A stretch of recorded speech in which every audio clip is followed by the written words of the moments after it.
beautiful souls, and welcome to my channel, Indigo Moon Academy. My name is Joanna and I'm an astrologer, intuitive card reader and moon magic manifester.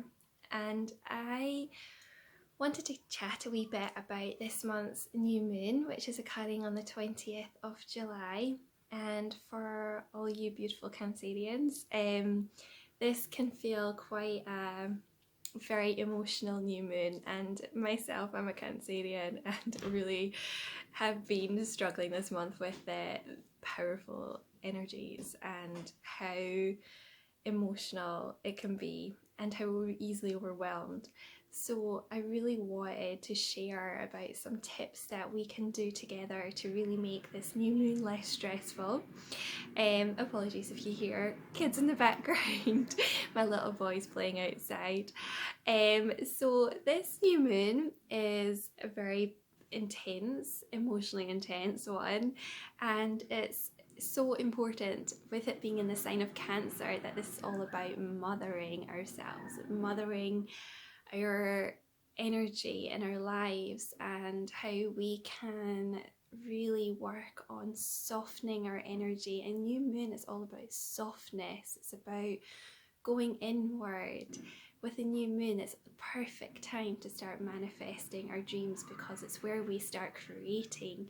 It's at the start of the new moon where we start planting those seeds of inspiration, and then we start watching these seeds grow as the moon starts to move to its more full capacity. But at the new moon is when things are just really about going inward and getting clear on our goals and what we want.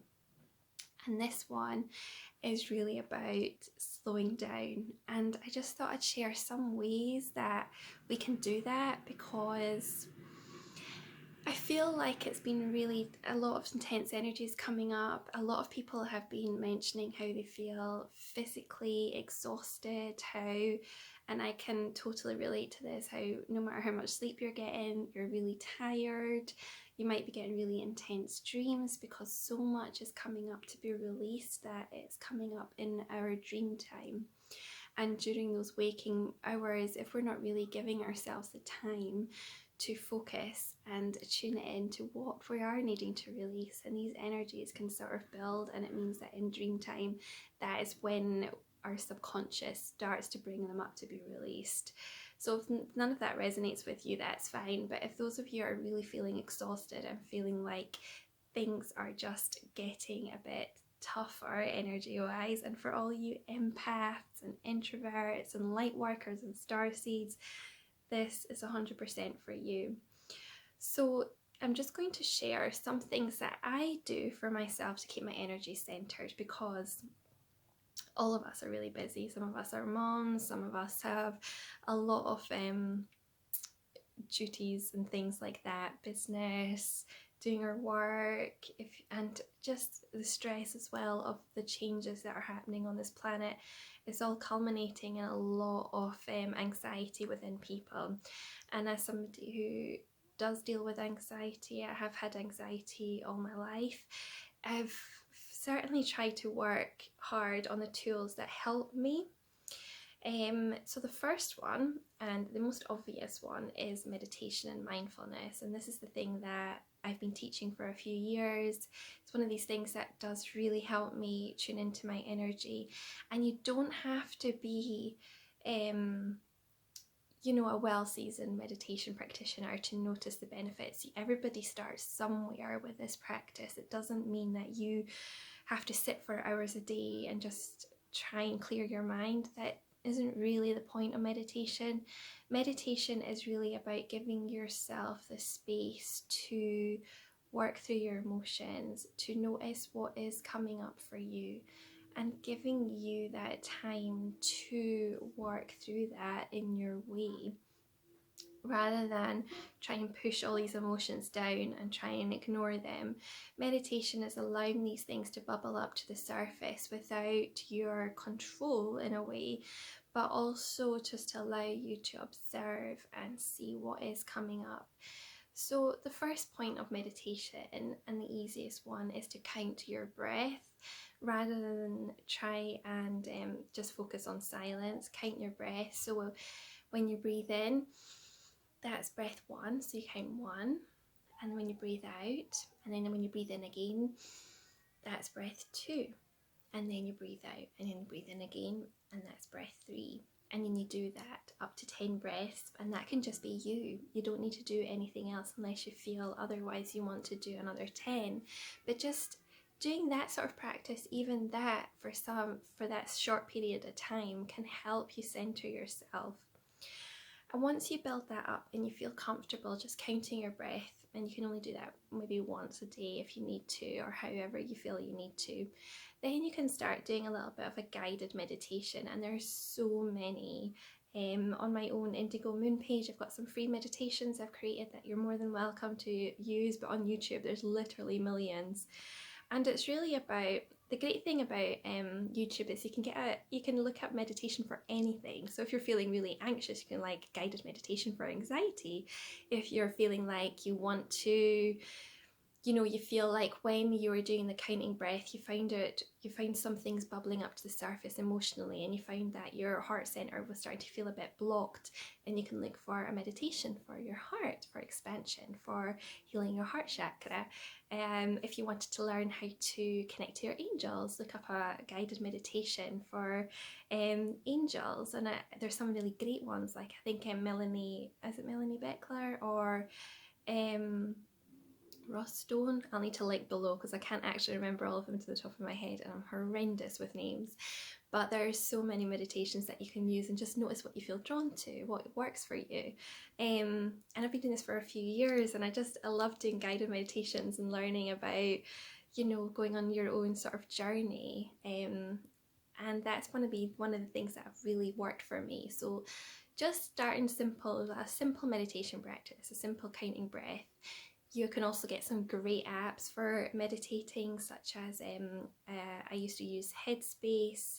There's also Buddhify, I think. There's Buddhify, and oh god, there's so many. There's just loads. Fabulous has some great meditations. Fabulous is a great app.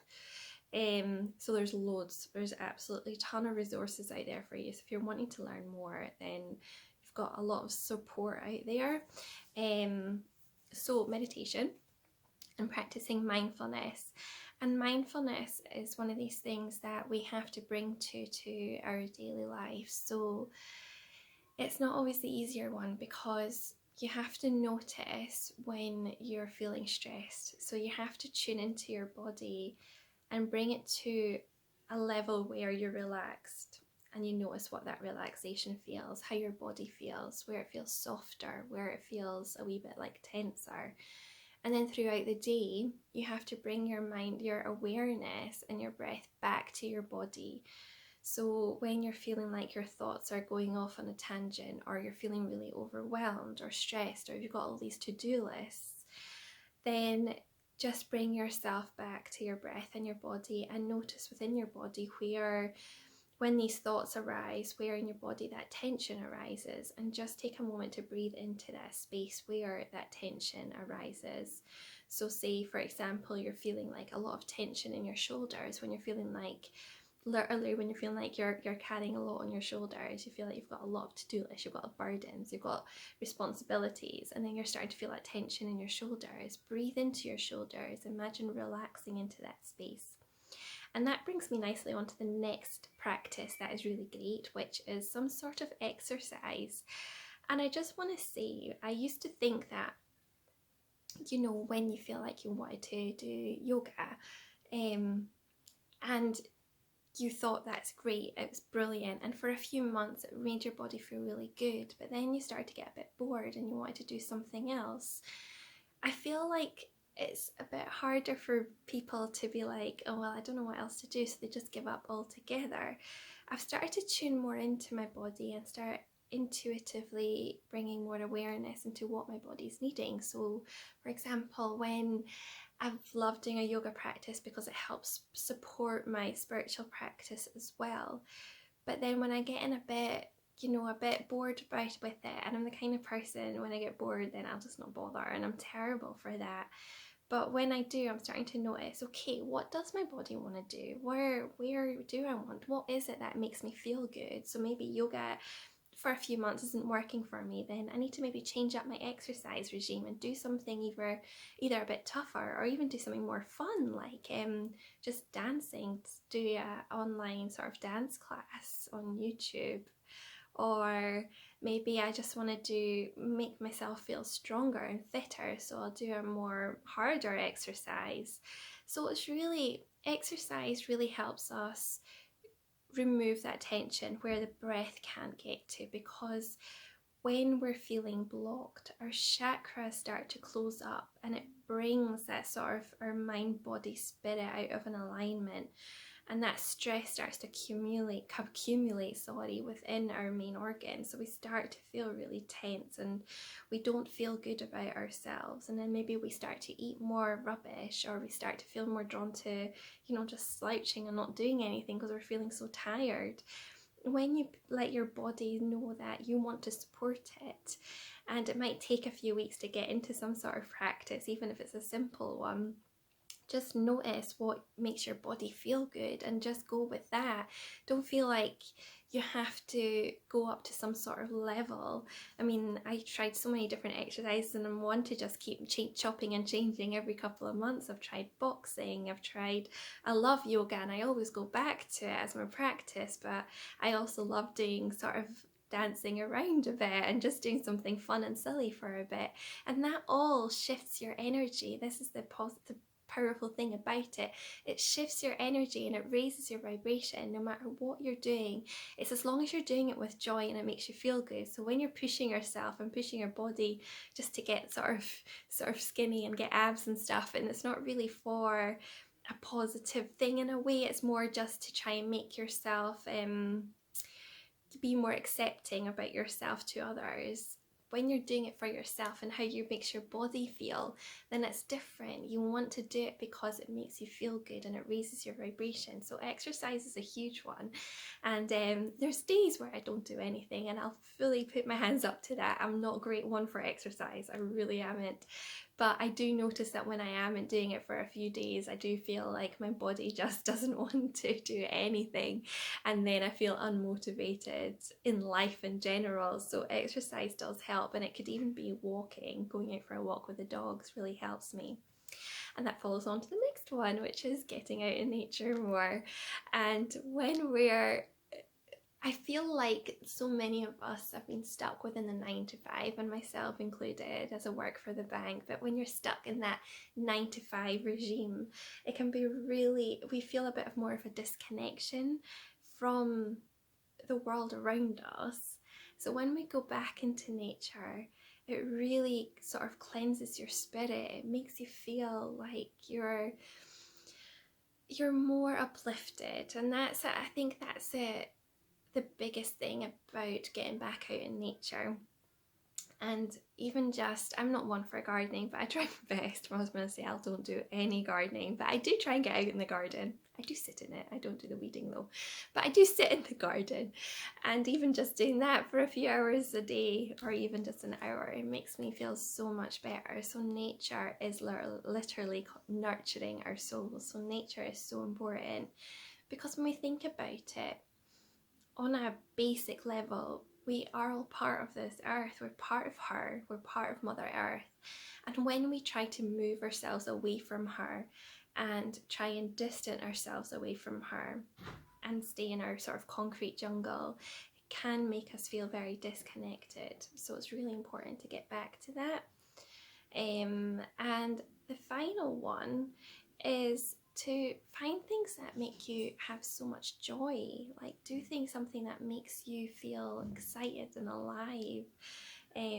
That could even be just, doing something fun for other people. It could be doing something creative that helps center you, helps motivate you. It can be anything. So for me, I feel most creative when I'm doing things for like creating posts. For some reason, I have so much fun creating arty posts. I love putting things together, even if it doesn't look that great to anybody else. I just love doing it because it's fun. So that's why I love social media, because you're creating. I love, I'm not that great at art, so I don't do painting, but I do love just um, spending time with family. That's creative in itself. Or learning something new. I love online courses. I love learning. I love expanding my awareness, and that all brings me joy.